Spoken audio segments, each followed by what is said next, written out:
क्या बिहार की एनडीए सरकार में फूट पड़ने वाला है? क्या वहां पर सीटों के बंटवारे को लेकर फूट पड़ेगी और एनडीए की सरकार टूट जाएगी? और टूटे हुए सरकार में से पशुपति पारस क्या इंडिया गठबंधन में जाएंगे? ऐसा कयास लगाया जा रहा है। आपको बता दें, अभी कुछ ही दिन पहले चिराग पासवान नड्डा से मिलकर आते हैं और बताया जा रहा है कि वो अपनी सीट को बिहार से फाइनल कर लेते हैं। एक तरफ हाजीपुर सहित 5 सीट चिराग पासवान अपनी झोली में डालते हैं, तो वहीं नीतीश कुमार को भी 16 सीटें मिलती हैं। तो वहीं चाचा पशुपति नाथ पारस को एक भी सीट नहीं मिलती है। मीडिया रिपोर्ट्स की अगर माने तो भाजपा सरकार ने उन्हें बिहार का राज्यपाल बनाने की बात कही है, तो वहीं उनके बेटे को भी मंत्री पद देने की बात कही है। लेकिन इससे चाचा पारस खुश नज़र नहीं आ रहे हैं। उनका कहना है, मीडिया रिपोर्ट्स में उन्होंने बताया है कि अगर सीट बंटवारे को लेकर बीजेपी सही साबित नहीं होती है, उनको उनके मन मुताबिक सीट नहीं देती है, तो वो ये गठबंधन तोड़ने को भी तैयार हो सकते हैं। उन्होंने मीडिया रिपोर्ट्स में बताया, चेतावनी देते हुए कहा है कि हाजीपुर में से ही चुनाव लड़ूंगा, गठबंधन में उचित सम्मान नहीं मिला तो हम कहीं भी जाने को तैयार हैं। तो ये बताया जा रहा है कि जिस तरीके से कहा कि अगर उन्हें हाजीपुर से सीट नहीं मिलेगी तो वो कहीं भी जाने को तैयार रहेगा। एक तरफ चिराग पासवान जहां वो कह रहे हैं कि राजनीतिक से वे वहां के उत्तराधिकारी हैं, तो वहीं पशुपति पारस कहते हैं कि ये उनको सीट वो मिली है और वो वहीं से ही चुनाव लड़ेंगे। तो हाजीपुर सीट को लेकर जहां ये अंदरूनी कलह देखने को मिल रहा है, तो वहीं एनडीए की तरफ से साफ कह दिया गया है कि पशुपति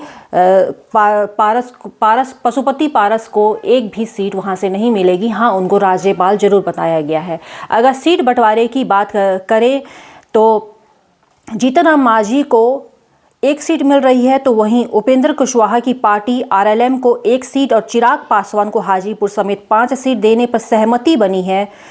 इसके अलावा नीतीश कुमार की पार्टी जेडीयू को 16 सीटों पर चुनाव लड़ने की बात कही जा रही है। तो वहीं पशुपति नाथ को एक भी सीट नहीं दी गई है, क्योंकि ये आश्वासन दिया जा रहा है कि उन्हें वहां का राज्यपाल बनाएंगे और राज्यपाल से पशुपति नाथ पारस संतुष्ट नज़र नहीं आ रहे हैं। इसीलिए उन्होंने मीडिया रिपोर्ट्स में कहा है कि हाजीपुर से चुनाव लड़ूंगा, नहीं तो गठबंधन में उचित सम्मान नहीं मिला तो हम कहीं भी जाने को लिए सक्षम हैं।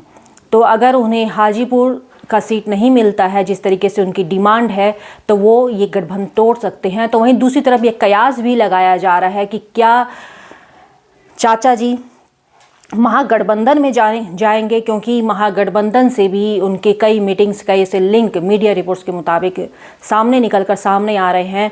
तो वहीं जीतन राम मांझी भी 1 सीट से संतुष्ट नहीं देखे जा रहे हैं। तो बताया जा रहा है कि ये दोनों ही लोग भाजपा की एनडीए सरकार से नाखुश नज़र आ रहे हैं और ये अगर इनको उचित सम्मान नहीं मिलता है पार्टी में, तो ये पार्टी छोड़ भी सकते हैं। इंतज़ार बस है बिहार में अंतिम लिस्ट का, और अंतिम लिस्ट में अगर इनको उचित सम्मान नहीं मिलता है तो ये पार्टी छोड़ने को भी तैयार है, गठबंधन तोड़ने को भी तैयार है। और इस लिहाज से ये दूसरा ऑप्शन होगा, महागठबंधन इंडिया की तरफ ये जा सकते हैं। अगर आपको हमारा चैनल अच्छा लगता है तो सब्सक्राइब करें। फेसबुक पेज में देख रहे हैं तो एक्स्ट्रा न्यूज़ लाइव 24 देखें और सर्च करके फॉलो करें, कमेंट करें।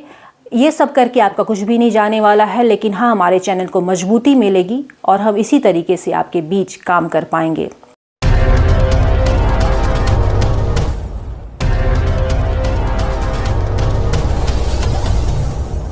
Good morning friends, my name is Nitin Singh. I am from KIPM College of Engineering and GIDA Gorakhpur. I want to tell you guys that now our college, KIPM College, is now NBA accredited in whole Purvanchal. आप सभी को मेरा सादर नमस्कार। मैं सौम्या राय KIPM college की छात्रा जो कि CSC ब्रांच में हूँ। आप सभी को मुझे बताते हुए बहुत ही गर्व महसूस हो रहा है कि हमारा कॉलेज KIPM टेक्निकल कैंपस जो कि अब NBA एक्रेडिटेड हो चुका है। तो आप यहाँ आएँ, यहाँ की शिक्षा का लाभ लें और अपने करियर में एक नई ऊंचाइयों को प्राप्त। KIPM college of engineering and technology GIDA Gorakhpur NBA द्वारा स्वीकृत पूर्वांचल का एकमात्र संस्थान है जहां पर बच्चों को गुणवत्तापूर्ण शिक्षा, national and international top multinational कंपनियों में प्लेसमेंट, और हाईली क्वालिफाइड फैकल्टी द्वारा पठन पाठन का कार्य कराया जाता है।